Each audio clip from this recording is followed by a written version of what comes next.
જાય આશીર્વાદ આલવા ઉપર, જેમ કે તમે મારા રોમનું નામ લો છો. કોઈ ભૂત નડતું હોય ને ભૂતનો સાયો હોય ને તમારા ઘેર,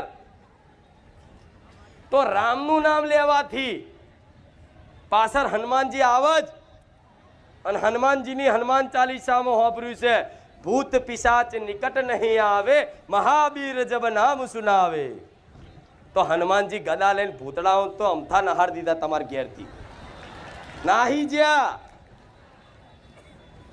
અત્યારે કોઈ જો મારા પારે આયા પછી રોમનું નામ ભજ્યા પછી હવે તમને છે ને ડરાવના સપનાય નહીં આવતા હોય. બંધ થઈ ગયું કે નહીં? કેટલા લોકોના અનુભવ થયો? હા સર ગણાય છે. જો ડરાવના સપના મારા પારે આયા પછી રામ રામ લખવાથી જે ચિંતાઓ થતી હતી કાલની, એ ચિંતાઓ નિશ્ચિંત થઈ ગયા.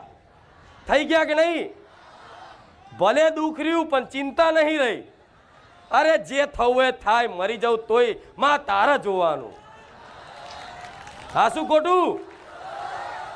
આ થયો ને અનુભવ? તો ગોડાઓ મારે નિશ્ચિંત કરવા, કોઈ જાતની ચિંતા જ ના રહે જીવન. જો ચિંતા જ ના રહે તો તમે સુખી. ભલે પછી તમારું જો નાનું ઘર હશે, નાનું સાધન ઘરમાં હશે, તો તમે આમાં સંતોષ આનંદમય રહેશો.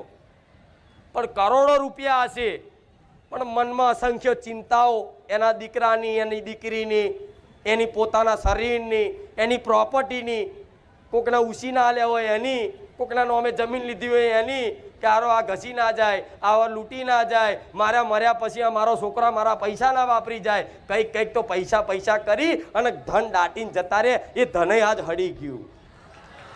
હા શું ખોટું?